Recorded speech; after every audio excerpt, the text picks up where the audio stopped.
Se cumplen 20 años del estreno de la primera película de Harry Potter y la piedra filosofal, y hablé con Peter Francis, el director de arte tanto de esta primera como de la segunda película de Harry Potter y la Cámara de los Secretos, que me contó cómo fue que surgió, cómo fue que nació Hogwarts y también cómo fue que reaccionaron los niños que pasaron a ser estas estrellas gigantes. Todo en este informe sobre Harry Potter y la piedra filosofal. We now return to reacción and contré with our latest interview. You know, to create something like that, you need to have a strong vision.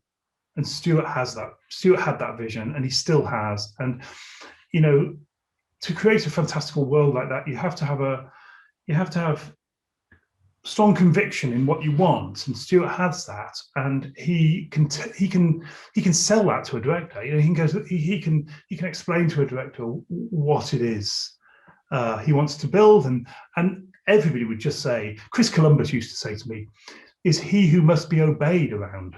Now, he called Stuart he who must be obeyed, just because he had so much respect for him. Did you ever make anything happen? Anything you couldn't explain?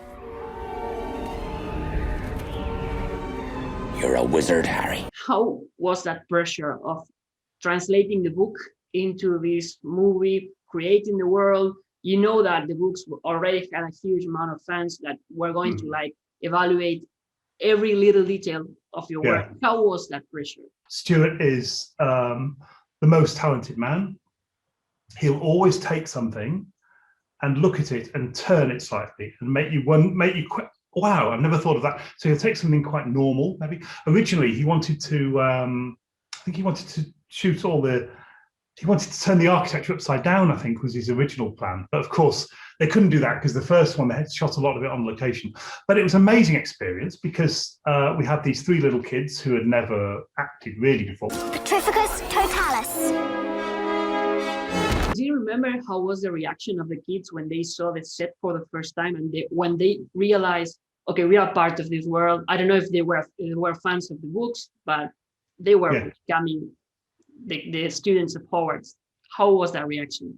Oh, all of them. I mean, you know, they would always jaws drop literally when you walk. You know, you walk into that great hall. It's huge. It's absolutely enormous, and you've got real owls flying around. You know what I mean? We had amazing animal trainers. And the kids were absolutely in their element, you know, but funnily enough, none of them actually, it didn't go to their heads. They were all of the kids actually, all of the main characters especially, were all very focused, actually, which is incredible for little kids that age. Yeah. You'd think they would be, remember they had to learn their lines. They also were being schooled at the same time, remember? So while they weren't on set, they had to go to the classroom and do all their exams and lessons like everything else. But they were in total awe of it, like we all were actually. You walk into a set and everybody you go, wow, God, this is amazing. For the first few times, and then you get used to it. Then it just feels normal. You and your schoolmates will join us here, and your education in the magical arts shall begin. The kids were incredible. I was there for that. There was a photo shoot where all the little three kids, when they announced the kids actually, when they announced who were playing the part, the three of them, we did a photo shoot on the stage, and we had I can't remember, we had a flat with a painted flat or something, and the three of the little kids are looking around the edge of that, and I was there that day, and I was like, God, these kids are tiny. They were like, I was like, these are little children, and but they were all very, very bright, very just very polite and educated, and just they were professionals actually, which was incredible for their age, you know, and you know, Daniel was especially. I mean, his parents were agents in the industry, sort of anyway. So they sort of knew how the film industry worked. You know, the other two kids, you know, Ron and Hermione,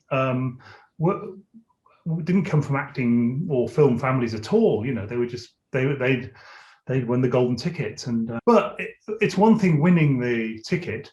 It's a completely different thing being able to cope with it, which is also equally incredible. Those kids spent 10 years of their life growing up with the world looking at them. I mean, you know, that's a really big ask, isn't it? You know, those kids and they've all come out of it the other end absolutely fine, which is incredible. The third floor corridor is out of bounds to everyone who does not wish to suffer a most painful death. I mean, Stuart's concept of coming up with the the look for Hogwarts to start with was a total inspiration, and it hadn't been done like that before.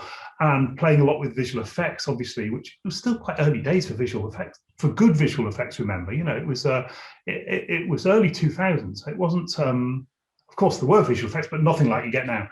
But I think putting the Hogwarts world together, Stuart gets involved in every little detail. Working with Stuart Craig was a complete honour to start with, if I'm honest. I'm in total awe of Stuart. He's such a nice man. And then I was doing a lot of standby art director as well on that. So on 1 and 2, once we started shooting, I was in the art department for the prep. And then once we started shooting, I was on set every day.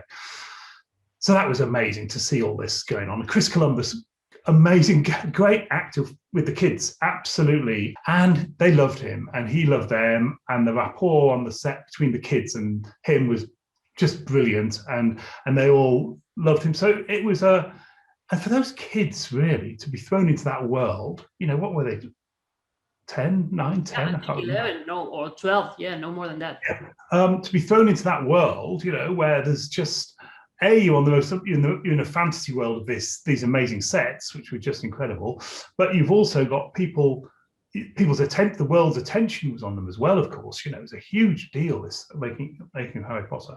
But the sets just got more and more fantastic as we went along, because when we first started, we did a lot on location. We went to Alnwick Castle and Durham Cathedral, and we also went to Laycock Abbey, and Gloucester Cathedral. So all these beautiful ecclesiastical buildings with wonderful original Gothic architecture, and just beautiful. And then as the films went on, because it was a continuing, it went on for 10 years actually. I only did the first 2. They built more and more and more sets as they went along. There's a whole tour now, there's a whole studio tour you can go and do. And it just became more and more amazing as the films went on. And of course, visual effects and fantasy became more and more involved in the film. And Well, let's see then. Put it on. Whoa! My body's gone! I want to ask you about the magic. How was it finding how to portray the invisible cloak? It's a chroma key, just like that. But how was explaining that to the kids and deciding you were going to portray that in that way? Well, the kids had read the story, and they knew that supposedly they put this cloak over them and they disappear. So yes, it was a chroma key green, but it wasn't just chroma key green. It was also, I think I'm right in saying, we had several versions. We had some which were fabric, which were, when you see the cloak of invisibility cloak lying on the side, it had to look like something. So I seem to remember it having a beautiful sort of it had a beautiful sort of weave to the fabric, because also we had versions where the camera had to shoot through it, remember, so you see the broken fabric in front of the camera. But the kids, Daniel Radcliffe, loving it. He was always, sometimes he would always be playing around on the set, something with a cloak. But I think probably for them as well is when probably what helped them more is seeing we'd have a monitor, of course, set up on the side to show you what it'd be like, just a crude mock-up for the visual effects. So you suddenly see them disappear. So you show that to one of the kids, and they're like, wow, my God, that's amazing. What's happened? I know what that is. That's an invisibility cloak. I'm invisible. It's really rare. I remember there being quite a lot of discussion about the fabric and what it would be made of, and how it would appear to normal people. And also, of course, when you're seeing Harry's point of view, which is the camera, basically, it would be the camera with a rig with the fabric in front of the camera.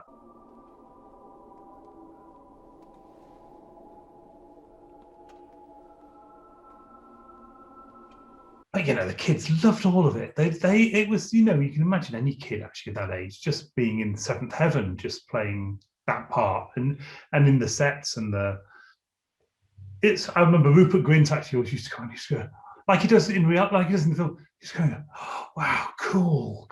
He always thought everything was cool, and it was just interestingly, Rupert was very, in a way, very much like Ron in a way.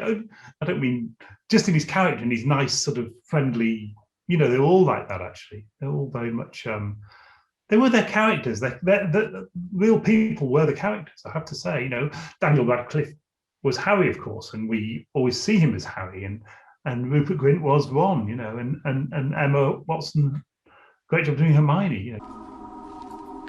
I wonder who gave it to you. There was no name. It just said, use it well. You have the book, and when you have the book, it's like the ones are different for each of the kids that read the book. But with the book, you like unify that concept, and the ones are like the ones we see in the movie. And so how was designing them, and how do you feel about building this collectible world? Well, again, that was all Stuart, you know, Stuart and his detail, and Stuart coming down to every little detail was designed. And one boxes, I mean, there's literally, you went into, it was called Ollivander's, wasn't it, the one shop? You know, we made thousands of boxes, of one boxes, with everybody's, all the crew's name on them, you know. And if you go to the Harry Potter studio tour, actually, I think Ollivander's shop is there, and all our names are on all the crew, on all the one boxes. But Stuart designed the broomsticks, he designed the wands, he designed the chocolate frogs, you know, everything was down to Stuart. I think it's one of those things that had it gone to a lesser designer, it might have got watered down a bit as the film went on, but actually it got bigger and bigger and stronger, because there was also such a huge hunger for the stories. You know, everybody was, they couldn't wait to see what the next installment of Potter would be like. And to be honest, I don't think there's been anything like that since, really, in terms of the anticipation and the hunger from the audience to see what happens next in a series. I think it is clear.